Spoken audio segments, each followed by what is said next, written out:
Hey everyone, Wanderbot here, and welcome to Pillars of Eternity. It just came out today, though some of my YouTube buddies and non-buddies got access to it back on Sunday, and I'm a little bit jealous of them. But you know what? Good things come to those who wait, right? Not really, but still. I have not played a CRPG in a long time. So Pillars of Eternity is very similar to the old Baldur's Gate games, the old Icewind Dale games, that kind of thing. And you know what? Those are the games that I actually grew up with.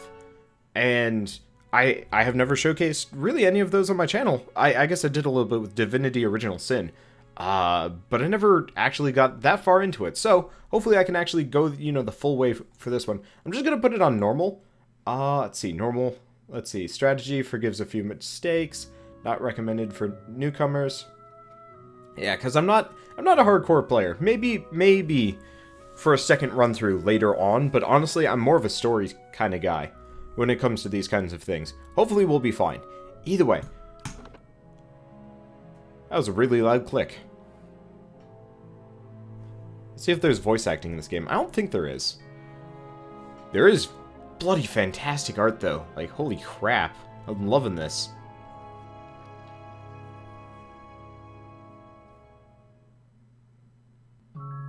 Five wagons grope blindly for the path on a starless night, their master glancing ever upward to the skies for assurance that he is on the right course. A dim lantern his only protection against the encroaching darkness. But the skies bring no comfort, shining no light, betraying no hint of what they know. The caravan carries travelers bound for the frontier hamlet of Gilded Vale, you among them, where a local lord has offered land and wealth to settlers from abroad looking for a fresh start. You have taken suddenly ill, sweating and shivering, and one of the other travelers signals for the caravan master to stop on your behalf. He pulls up just in time to avoid plowing into the trunk of a fallen tree that bars the way ahead. You will go no further tonight. Well, that's ominous. Do I get to make a character, though? That is my question. I hope so. Hey, I do. That is some shimmery chainmail if I ever saw one. Okay, so we're going to be male, because I always feel weird making a female character. Oh, they're races. So there's human. There's Na'vi from Avatar. Alright, let's see. Let's actually read the descriptions here. So humans, commonly called folk, are the most common race of the Direwood, the Ader Empire, Old Vila, and the Vilan Republics. Although not as large as the towering Amawa. The humans are known for their strength and willpower, so resolve and might. The Aumaua. The mighty Aumaua are the largest of the Kith races, and are commonly found near or near oceans. Though not truly aquatic, they have an affinity for water, and many of their civilizations, such as the Rautai, are based on naval dominance. They are known for their unparalleled strength, might +2. Alright. Dwarves. God damn, that's a funky looking dwarf. Alright. By virtue of land covered and number of colonies settled, dwarves are the most well-traveled race in the world. They are commonly found in the Direwood, the Vilan Republics, and almost any colonized lands. Dwarves are known for their great strength and tenacity, so might +2, dexterity -1, constitution +1. Elf. Elves are the dominant race in Glanfath and the White that Wends, and are incredibly common in the Direwood and Ader. Elves are known for their speed and intelligence, as well as their isolationist nature. Okay, the Orlan. So they're halflings with funky ears. Cool. Orlans are the smallest of the Kith races, though many cultures don't consider them to be civilized at all. Also notable for their large ears, two-toned skin, and hirsute bodies, Orlans are commonly found in Glanfath, the Ixmatil Plains, and parts of the Direwood. They're known for their mental intensity and quickness. And then godlike. What the tits is this? Alright. The godlike are children of the Kith, civilized races, who have been blessed with physical aspects associated with gods, though some do not consider it a blessing. These aspects may take many forms, and often come with mystical powers, aberrant head shapes, are typical, and godlike are unable to wear protective headgear, as is near as impossible to find anything that fits. Because of their unusual nature and inability to reproduce, godlike are often viewed with fear and wonder. Well, so I want to take a look at this, see if we got any customization. Oh, cool. So we can actually switch our heads around.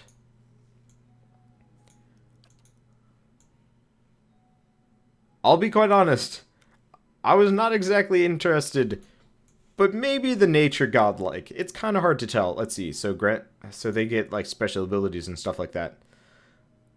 Let's see. So they get endurance bonuses. They set anything on fire that hits them in melee, and alright. I'm not particularly interested, honestly. Let's take a look at dwarves. What do we got? Boreal dwarf? Oh, good god, no. And this. Okay, let's go back, take a look. Unfortunately, I'm not loving these races right now. I want to be like a freaking... Well, I love dwarves, but like this dwarf just looks super doofy. I don't know why. There's just something about him. Maybe it's just the fact that his hair is amazingly shiny. It is hard to tell.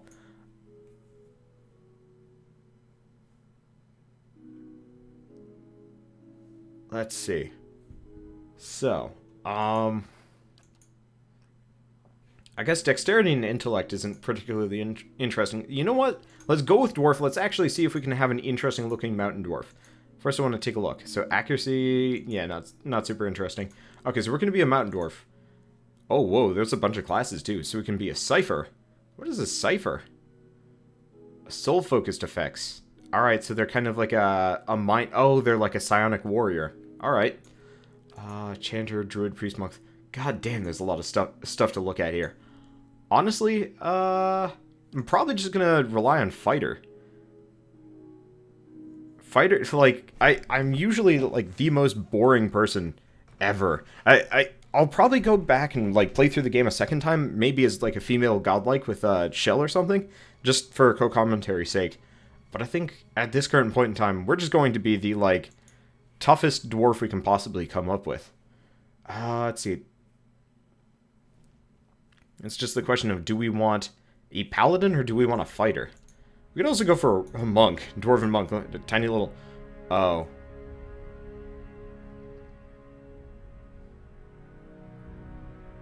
It's tempting. I mean, barbarian's not bad either. I like sword and board type characters. So we're probably just going to go with sword and board. Okay, so what's the difference between... Yeah, let's just go with fighter. We'll probably have, like, all sorts of characters to roll in with. And honestly, whenever I play D&D, this is what I play with, the dwarven fighter, if I can't play as anything else. So we get to choose either knockdown or discipline barrage. So, accuracy or knock somebody over. Let's go with knock somebody over. And then oh god, we get to pick stats. This is a problem. I hate having to pick out stats and stuff like that. Interrupt, resolve. Why are these the stats for fighters? I guess it makes sense with going like super tanky and defensive. I don't know.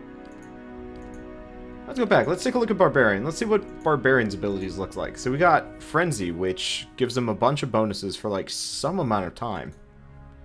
Or a Yell. Okay, what does Paladin have? Oh, they have a lot of things, apparently. Okay. They got like disciplines. I really wish they actually like truly went over what all of these did. Shield bearers, don't even know. Cypher. Cypher is the mind stuff. God, I have no idea what I'm doing here. Like, normally I can just be like, yeah, let's pick with this. But unfortunately, like, I'm so used to D&D type characters that it's just like, alright, I'm just going to have, like, a Dungeons and Dragons style character. What does Druid do, actually? Hello. I actually have scimitars and stuff. Oh, they do actually go over what they do in the descriptions. That's good to know. Don't really care about that. Let's take a look at the Paladin just for a second again, seeing as there's a bunch of things here. So, like, there's favored disciplines and stuff like that, but that's not really that much. What if I go, like, next? Okay, so do these change if I switch disciplines here? It doesn't look like it. Alright. Let's see. Kind wayfarers. You know what? We gotta be it. Wanderbot, kind wayfarers, kind of works with it. I think. So we've got favorite disciplines, benevolent, passionate, disfavored dispositions. Alright, so we're going to be the kind wayfarer dwarf, and we can go with Flames of Demotion, which is like, oh, extra damage is burn, tempting, or Lay on Hands, which heals an ally. Hard to tell. Seeing as we're not going to be a cleric, let's go with Flames of Devotion. Yeah, here we go. These are the stats we want. So, Might is a secondary stat for Paladin. Damage and healing and fortitude. Good to know. Okay, and perception, which is reflexes, bonus to interrupt. Cool. Okay, so what does resolve do? Well, I honestly don't know what half of these stats do. We'll figure it out along the way. Either that or, like, at some point I'll... Unfortunately, like I was trying to say earlier, I've played D&D before, so it's just like, cool.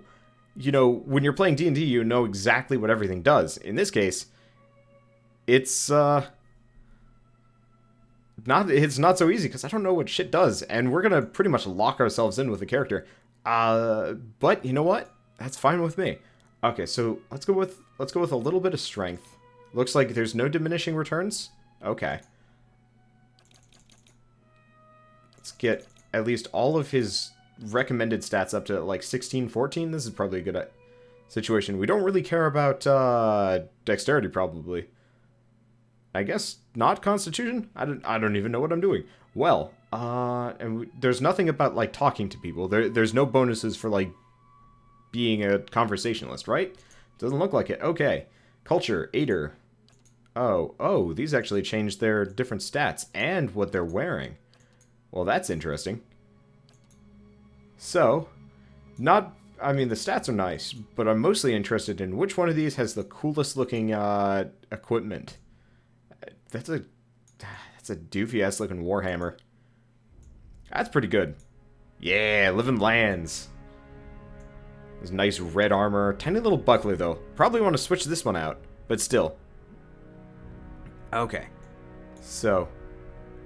Let's see. Living Lands, White the Wens. Yeah, let's go with this. More might. I'm probably doing horrible things here, but at the same time, works for me. And, like, this is why we're playing on normal as opposed to hard or anything like that. And, I honestly don't know. I mean, worst comes to worst, we fail, we start over, something like that. God, except for this is probably going to be like a horrifyingly, horrifyingly long game, too. They really do need to, like, go over what each of these actually do say what they do. Alright, so we don't care about stealth. What does survival do? Food and potion items. Like, the thing is, I want this character to mostly just be kind of, like, run in and beat people to death and have a buddy that actually rolls around with them doing other things. In this case, laborer, mechanics. Whoa, there's, like, all sorts of stuff here. Lore and survival. I think lore and survival is probably the best situation to go with, because we don't... I mean, Drifter... But I don't care about stealth. We are not going to be wearing light armor for this. Not in the slightest. Yeah, let's just be an explorer. And we can change our colors. So in that case, can we get like a nice burnt... Ugh. Problem is, like, orange is never done particularly well in video games. So I'm probably going to be fine with this. Let's change our hair color, though. We do not have many options. Well, let's just go with plain that color. We will be a bronze god. Okay, good. This is... Can I zoom in? Can I... Oh, man, can't zoom in to see my face better. Ugh. Not going facial hairless. Wow, there are some... boring-ass options here. There we go. Pretty bearded. Do we have even more bearded? Nope. We do not have, like, crazy mountain man beard. Actually, come to think of it, hair. Can I go with, like, gray? Oh, God, no. That is just way too specular, even for me. And that just makes him look like a creepy doll thing, which I don't think I want. Ooh, hair 13 ain't bad. Sweet. Bieber. Yeah, yes? No. No. I'm kind of a fan of the, like, pseudo-bald dwarf. Then again, this is... makes him look too much like a pretty boy. Come on. I mean... I guess a lot of these just make him look fairly civilized, or at least, I don't know. I guess kind of wild? It's hard to tell. I guess let's go with this one. It kind of works. A little bit tousled. Why am I focused so much on making my door... Ooh. Why can't I look like this guy? I've got this, like, tiny little nose and shit. Can't I just be this dude? He looks awesome. Man. Yeah, like, I wanted to be, like, super beefy dwarf man. Wow, there's a lot of portraits available here. Oh, that's why. So let's remember 4.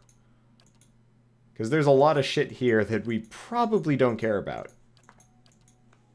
Like, I know they just color swap the same dude a couple of times. Elrond, you're looking pretty bad right now. Anyway, this is... Do we got any other dwarves? Probably not. None that I'd probably care about. Wow, dude is fuzzy. Go back to the Gremlins movie, man. Seriously. And female portraits. Alright, I think we are perfect. 1-to-1, don't you guys think? I don't even know. Oh, you know what? I wonder. Let's see, can you see it now? Yeah, there we go. Cursor is in the video. Oh, sweet Jesus. No, thank you. Some of these options are pretty goddamn strange. Alright, so seeing as the 1-to-1... Oh, god. Yeesh. Alright, looks like we have dwarf portrait 1 or 2. Seriously, there are 2 dwarf portraits that are usable. Alright, let's go previous for a second. Can I switch my hair to kind of match? What's that? Oh, no. Okay, why are they so sparkly? What is with everything and just shiny right now? I don't know. It's weird lighting. I guess close enough. Oh, sweet voices. Yes. Now I am the leader of the group. Time to see and not be seen. I shall lead us. Keeping quiet. Wait, these are female voices. Or we could just go with none. Leading the way. They won't see me coming. Well? I'm gonna be sinister. And it looks like... Glod Hammerson is our character's name, by popular demand and or just basic name selection from the Twitch stream. So, Glod Hammerson, how are we gonna do? Probably poorly, but we're going to try and beat things to death, and that is going to be our main goal. I love this environment art, by the way. Damn.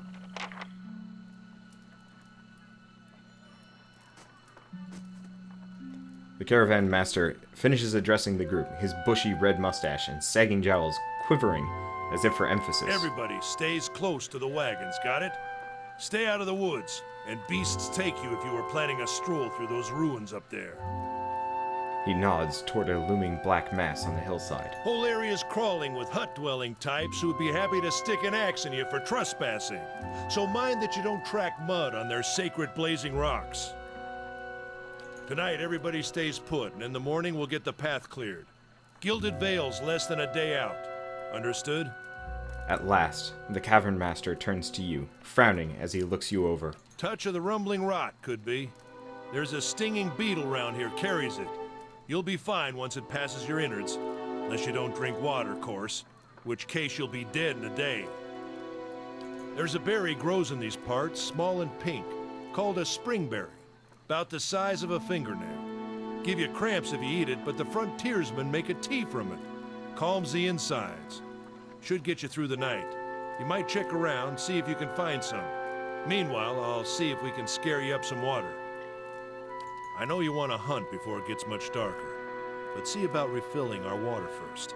Got a sick one here. Demo looks over his shoulder at his assistant, a lanky, intense man named Sparfle who carries an old sun-bleached bow. He nods in your direction. Sparfle nods and slides the worn bow over his shoulder. So we can ask, where do I find these berries? What are those runes? Is it dangerous out here? What are those huge rocks coming out of the ground? And leave. I'll go see about those berries then. I think... I mean, I might as well ask about the rocks, seeing as they're actually kind of in the title animation. Might as well go with that. They don't got Audra where you come from? Well, it just grows up out of the ground like this. Goes deep like tree roots. Some of it all the way to the heart of the world, you believe the stories. It's more like a shell than a proper rock. Easier to work if you're a mason. Got all kinds of strange properties. Seems to have some kind of life of its own. Dies if it gets dug up. loses its luster. Folks think it probably grew at one point or another, but not these days.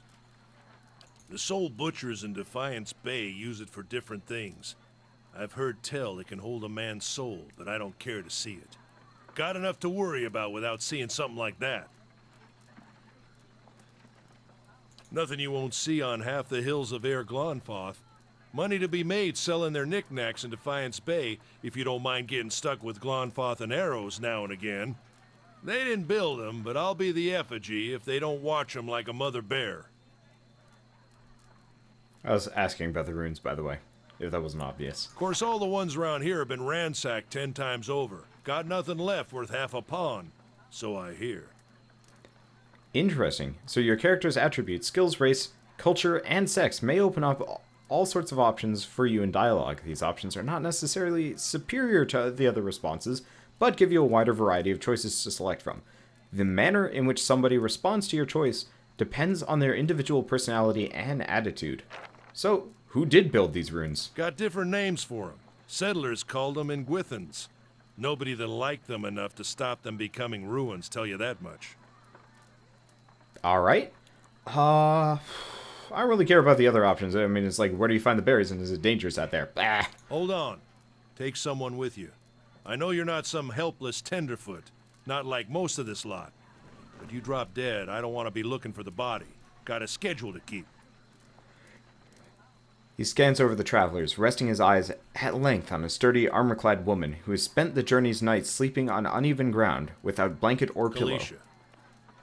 Kalisha! The woman looks up. On her own time. He needs to find some springberries. Watch that he doesn't drop dead. No promises.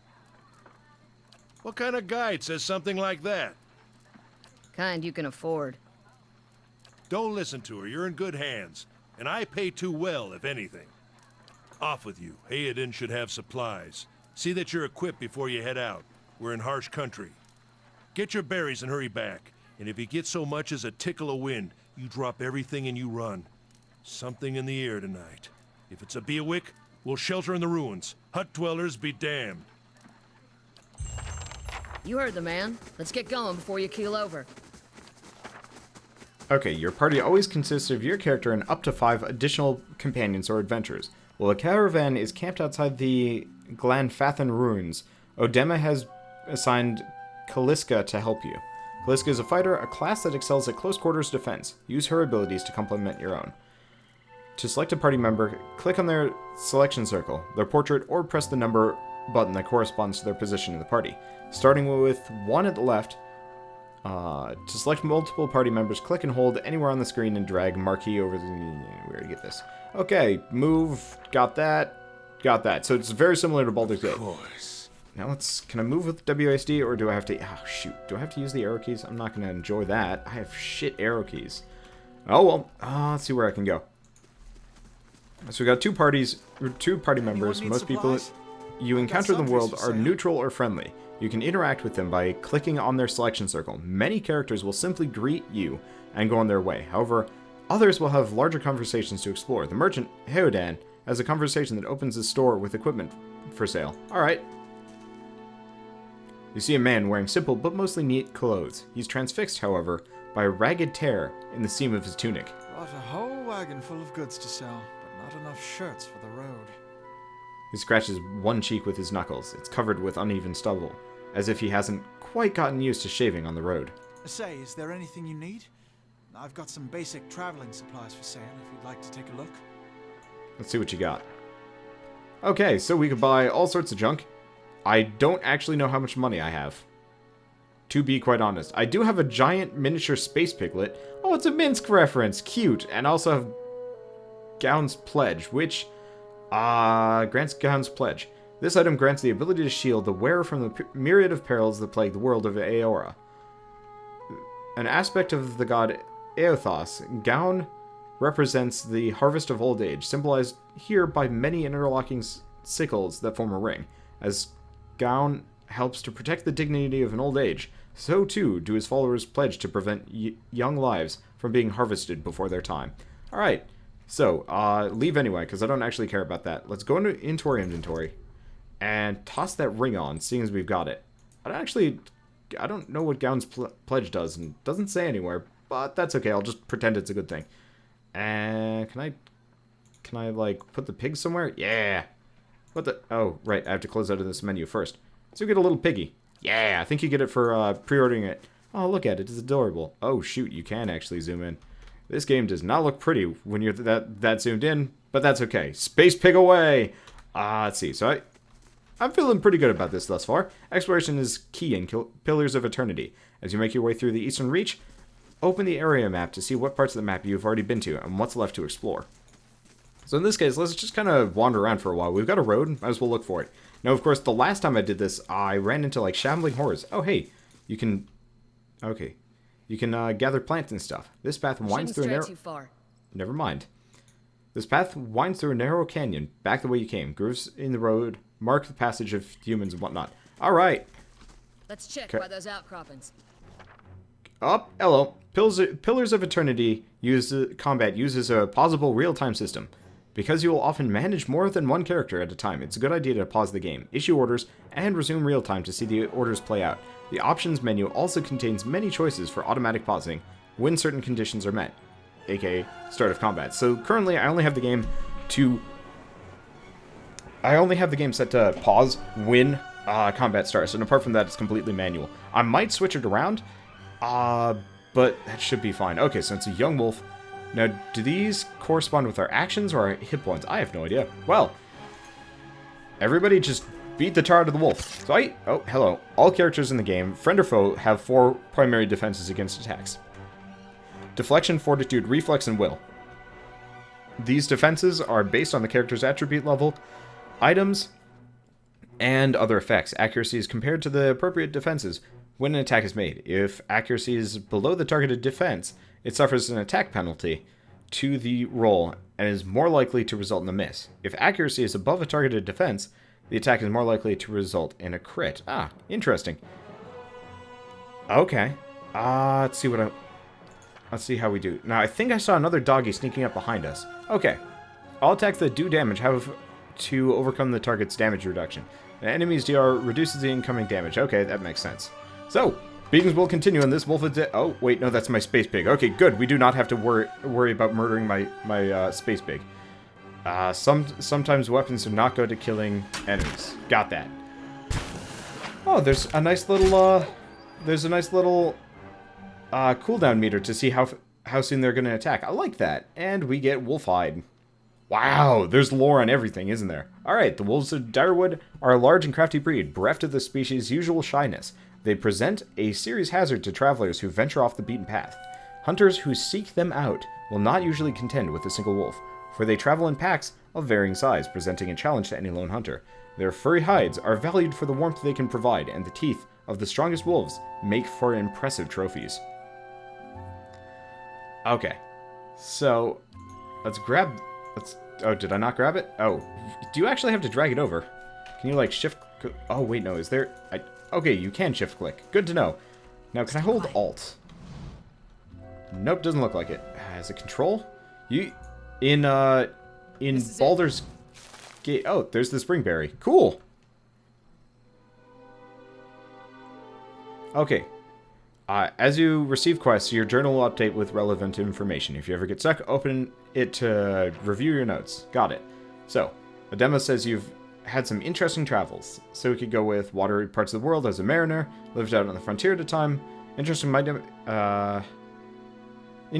not be the word. I sailed with cold-blooded conquerors, and that isn't your business. I'm gonna go with frontier, seeing as. Yeah? How's it you happen to come here? So, harsh place to live, surrounded by death out there, quiet life, raiders destroyed my home, and, let's go with this, quiet life. Hazard of the lifestyle, I suppose. You had to expect it was a possibility, no matter how much you didn't want it to be that way. Callisto breathes in her surroundings. Been a long time since I've been this way, but I always did like it. Lord Raedric's offer makes a girl think. I'll give him that. But you're here to settle, like the rest of the lot. Nah, I'm just passing through. Let's see. So, it's usually the case with the big city, just a little ways further out the same road. Where are you headed?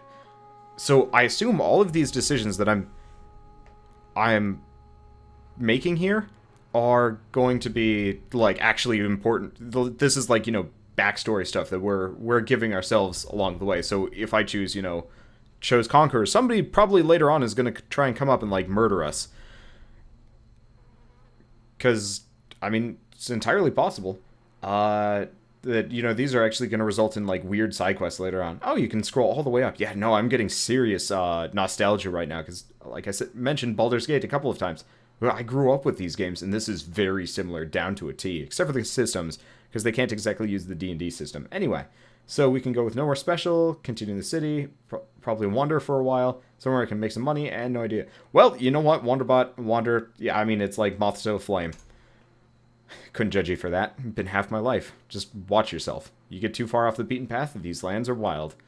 In more ways than one. Anyway, I'm wasting time here. Odema will give me an earful. Let's be on our way. Let's keep talking. Why are you here? Kaliska sighs unevenly. Her eyes search the ground at her feet. My sister moved here, some time back. She sent me a letter. She seemed worried. But that's how she always is. This time, though, she asked me to come out, and that's got me a little worried. By the way, I'm going to be reading almost everything. There's a lot of interesting lore along the way here. So honestly, if you're not up for, like, a particularly lore-heavy run, I'm not entirely sure what to tell you. Because I want to know the story here. I don't want to just run through, because let's be honest here, CRPGs have kind of interesting combat, but I really played them for the story. Anyway, so I haven't seen her in ages, been doing guide work in Ixen-Matil. But I'll do anything for her. She's a much better woman than me, so I'm here, and we'll see. Okay, tell me about yourself. I got simple needs, like open skies and far horizons. I find work that lets me live that way. My family, wanderers too. We started in the Direwood, but my parents ended up in the Living Lands. I've got a brother in Rautai, and another in Ader. My sister in the Gilded Vale. She's the only real homebody. Oh, what can you tell me about the Direwood? I'm not much for history, but from what I know, it used to be part of the Ader Empire. Broke off after a war some years back. The locals here are feisty, and that's how they like it. I've been out of touch, but I've been hearing weird kinds of things about it lately. People have been have trouble giving birth, I guess. A lot of them. Been going on for years now. But somehow it's getting worse. With an easy tremor in her voice, she adds, I'll have to ask my sister more about it. Okay, let's go back to camp. Kind of interesting we didn't get any kind of like retort there, because I know she mentioned the Living Lands at one point, which I believe is where we came from. I don't actually even remember my own. Oh, whoa! You can scale this up and down. Sweet. Screw gameplay. Let's just look at dialogue. Okay, so you know, I wouldn't hold my breath that Sparfle's getting you water anytime soon. He does what he feels like when he feels like it. We should check up on him first. Slap him around a little. Stream's just down that way. Come on, let's get you some water. And dialogue. Okay. So find Sparfle. Come on, let's go. God, I love that pig. Can I, like, equip the pig with... Can I strap a spear to the pig's back and just call it, like, the seventh party member? I think I would be so happy if I could actually do that.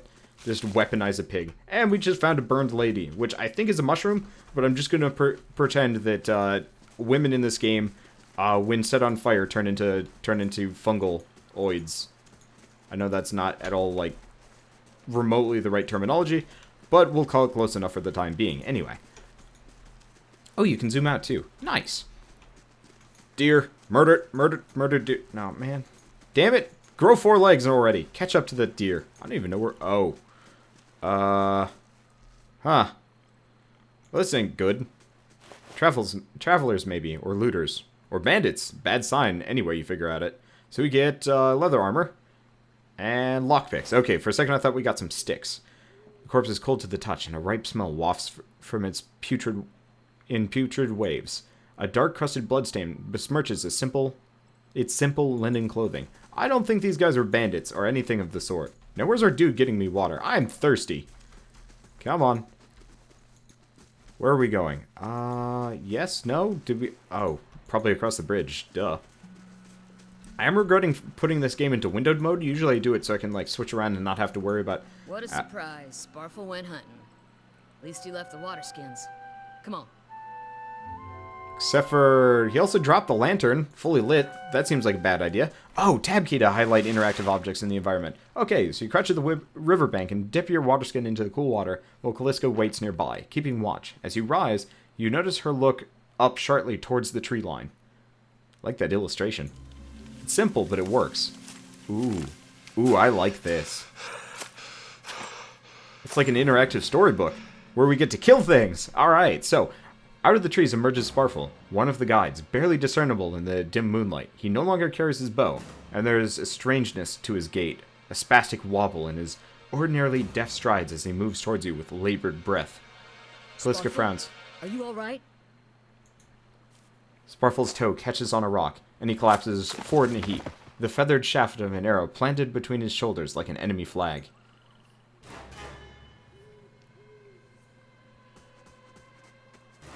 Ambush! Okay, so we've got the Glenfathan Hunters. So seeing as we got multiple party members, let's go for the split up. Okay, Pig, you can take the unending nightmares that besiege us from the astral plane. Now, if we press tab, we can actually see that there's a bottle of alcohol over here. Clearly, that actually requires more of our attention at the... Oh, no, can't loot it in the middle of combat. That's a bit disappointing. But still, battle! Oh, she's the one setting people on fire. Now, oh, hey, we actually have our abilities here. So we have Gaun's Pledge. Restores a moderate amount of endurance to the wearer each time it is used. Interesting. Or, Flames of Devotion, twice per encounter. Oh, twice per rest. Oh, so it uses the encounter and rest system here. I like that. That's nice. Okay, so let's set this lady on fire. Presumably. Yes? No? Burning? Let's see. I assume we've used it somewhere along the way here, but it's not... Oh, I see. You have to right-click it. Alright. Oh, that... Oh, wait. Note to self, give people AI so they actually run in an attack. Though, then again... Oh, wait. So there's endurance and then there's health. Except for it looks like you recover a fair amount of health outside of combat? Nope. No, you don't. Why was his portrait slightly red? I also look like Mufasa if Mufasa was human, which is kind of interesting. Alright, let's grab this junk. Hopefully there isn't like a crippling endurance system in this game. That would be unfortunate. Okay, let's actually run around exploring for a bit. We've got this bottle of alcohol. We might as well grab it. Booze a whole... Oh, sweet. It's just a whole mug of beer. Not entirely sure why it's pristine and why we're throwing it in our backpack, but still. Okay. The footprints around the campfire are indistinct and may have been here for days or longer. Okay, what else do we got around here? Anything? Sweet mushrooms. Dire cap. And piglet. Yeah. Hope we don't find Winnie the Pooh out here, but, I mean, you know what? That's just because he is a creature of nightmares. Anything else around here? I am a loot whore. I'm just going to be totally honest about that. Okay, and I'm having some issues with the cursor, so bear with me for a second. Okay, got it all fixed. Sorry about that. Save changes, yes. So, now I'm back into full screen mode and I can actually pan around with the camera. Originally I had it set into... Wait, why is he in, like, block mode? What is it? Is there... Oh, I switched him over to sneaky. Wow, yeah, this is Baldur's Gate all over again. I like this. Okay, so now I can actually scroll using the borders of the screen. Originally I had that turned off. Oh, shoot. I think our party's... Our caravan is dead. Works for me. Oh, hello. You're going to be our anti-archer man, even though she's the one getting her ass handed to us. And let's set the archer on fire. Now, what do you have for abilities, come to think of it? Knockdown. Screw you, Mr. Man. Okay, go back to that guy. There we go. Wow, that knockdown is really effective. Good to know. Come to think of it. Nope, nope, nope. Back to setting people on fire. Speaking of, let's knock down everybody. That knockdown is amazing. Now, it is per encounter, correct? Yeah, twice per encounter. Well, that is convenient. And beat him while he's down, because we have no honor or glory. Yeah! Alright, one of your characters has become fatigued. Fatigue represents the physical and psychological wear and tear of demanding activity on a character. It builds up over time as the characters travel, explore, and especially when they engage in combat. Some scripted interactions will also result in fatigue, if they're especially grueling. The athletic skill automatically slows the onset of fatigue from any source. Fatigue also goes through multiple stages, initially inflicting minor penalties but growing in severity over time. Resting is the easiest way to remove the effects of fatigue, though some consumables can also lower a character's fatigue total.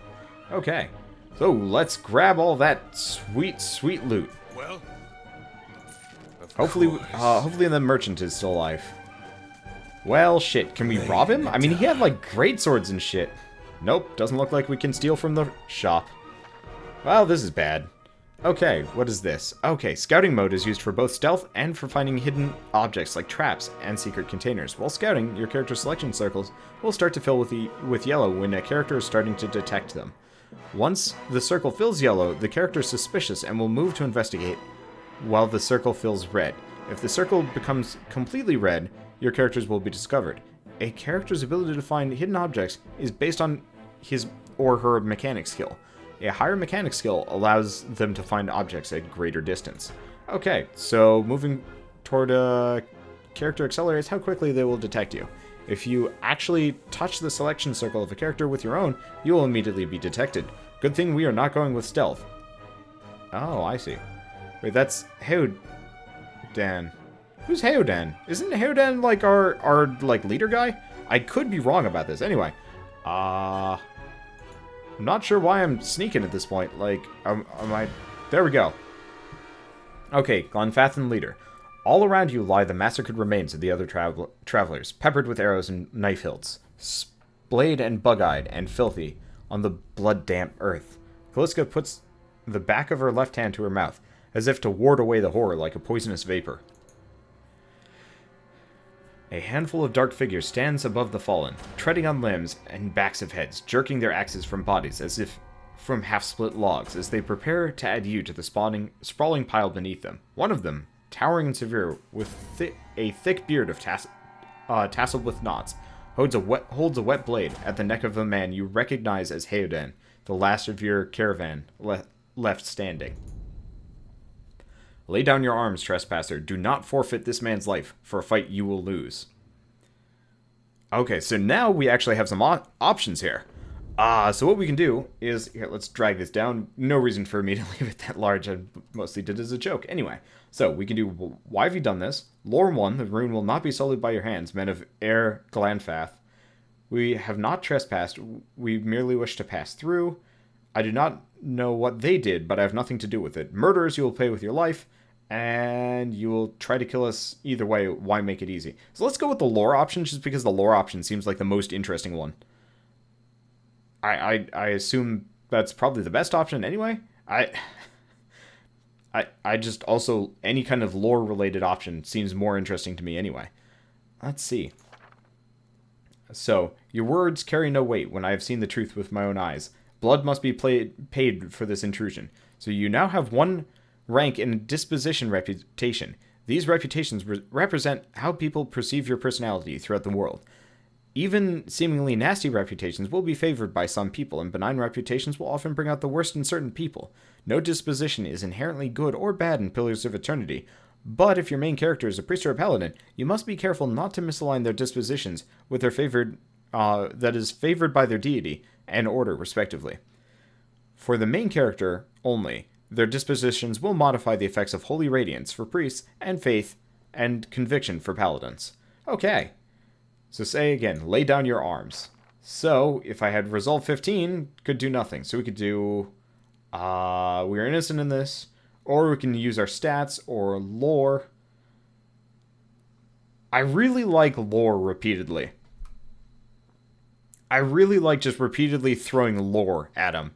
Just because, I don't know, I feel like being kind of the lore keeper dwarf paladin type character. Because, like, there's Rush'em, there's that, there's Surrender, or we could use our stats. But I think lore is a good idea. The other options we have are only a fool attacks a weak enemy while a stronger one yet lives. Your courage is a mask. None of you has yet slain a true warrior. You cannot kill him, but you might as well be killing yourselves. Rush him, or judging by the string of animal teeth around your neck. I'm guessing you are worshippers of Galawain. If Galawain told you to stop protecting the runes, would you? So, I think I'm going to do... I think I'm going to do lore. I think lore is going to be the best option along the way. And I don't know. I know I used lore and it wasn't very effective, but let's keep using lore. Throw the book at him. The man frowns and motions as if to swing his axe. Heoden winces, but the blow never comes. Instead, the man cocks his head, intrigued. Of course. But he would not. It is by the command of all gods that we accept this charge. How would you know? Because it's consistent with their beliefs, or because it's what you were told? The man glares. It's always been known to my people. I see. And what if Galawain's edict that weakness and age must be purged by youth and strength? You think that Galawain would want some moldy, crumbling stones to survive long after their builders have turned to dust? The man's nostril flares as he fumes. He would not. He told us otherwise. I'm sure he did. Just not you personally. But why should that stop you from killing innocents? Distracted, the man's grip falters on his axe handle, and he clearly fumbles it, affording Heoden the moment he needs to dodge out of his swing, which comes too late. Howling with rage, the man charges you instead. Sweet! I threw the book at him. Okay, so in this case, we've got Heoden in the way. Let's actually have Heoden tank for a short period of time. How much health is... Oh, he's a little bit on the injured side. Let's actually have our guy run straight in. Let's set him on fire. Seems like a good... Nope. Set him on fire. Can I do... Nope. I see. Is there, a hotkey for this? Doesn't look like it. Dang. No hotkey for abilities? Well... Wait, what is this ability? Talk to Kaliska. In the middle of combat. Sweet. That seems like a brilliant idea. And Blinding Strike. In retrospect, maybe you should do the Blinding Strike on this guy, actually. Yeah, let's do that. We'll start with the Blinding Strike on that guy. Probably Heoden's going to be fine, and we can rest and stuff. Charge! Oh, shoot, Heoden's not in a good way. Heoden is not in good places. So in that case, everybody go for the Glenfathen leader. He's the scariest. Perfect! Oh, shoot, Heoden is not looking good. You run away for a second. Kite him around! Kite him around! Keep running, keep running, keep running forever. Oh, shoot, that is a bad move. You guys need to go after this. You need to stand and deliver, I guess. Shit. Heoden might kick buckets here. Actually, you've got a knockdown, don't you? You never used your knockdown. Well, no time like the present. Come on, knock him down. He resisted. Heoden, don't die. Wait. Dude died. Sweet. Okay. There we go. Your enemy lies supine on the ground, unable to rise. His companions now silent among the other dead. His breath comes in wheezing, fitful gasps. He looks not at you, but at the sky above you. Forgive us. Barely audible between his choked sighs, a whisper of wind stirs the air. At this, the man's eyes roll back as he closes them. Good. Good, the gods are just. Queer smile crosses his face. I am ready.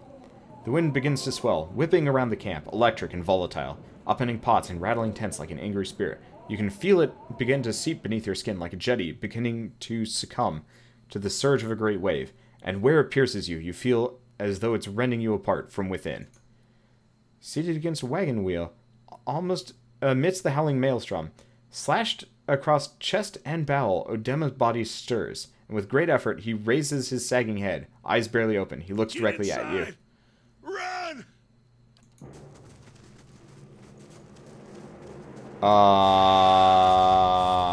No, Piggy! Piggy, run! Piggy, don't stand out there! Piggy, why? Then again, Piggy's probably immortal, but still. Okay, straining against the gale that threatens to pull you off your feet with every step, you set your hands in the worn folds of weathered rock and set about pulling yourself up the precipice. With a last burst of energy before your arms give out, you swing yourself up over the ledge. Heoden trails behind, slowed by injury and delayed by early hesitation. As he nears the face of the rocks, one of the fallen attackers, who had been feigning death, lunges for Heoden and topples him to the rocky ground. Restrained, Heoden lashes out against his fatigued assailant, but struggles to break his hold. They are close to you. Despite the wind, from your position, if you were to throw your weapon at the attacker, you would have a good chance of hitting your mark. So I don't have the dexterity one. Let's try hucking our weapon. Worst comes to worst, we kill Heoden. Okay, your aim is true, and the jar hits Heoden loose. Lurching to his feet, Heoden clambers up the base of the rocks. As he nears the top, however, the wind flares up, pulling him sideways and tearing one of his hands free. But diving out onto the hard rock, you manage to catch hold of it, securing his other hand. But you pull with waning strength, and it feels as though your arms will be jerked from their sockets. They hold just long enough for Hayden to set his feet and join you on the trembling ledge. There's a deep resonance to the swelling wind below. You feel it in the rocks beneath your feet, and inside the cavity of your own chest, as though it would shake the very marrow of your bones. Each new gust menaces the old stones before you, loosening connections, unsettling balances. As you dart beneath the old archway, the entire portal begins to fall beneath its own weight. Okay, sweet dungeoneering time!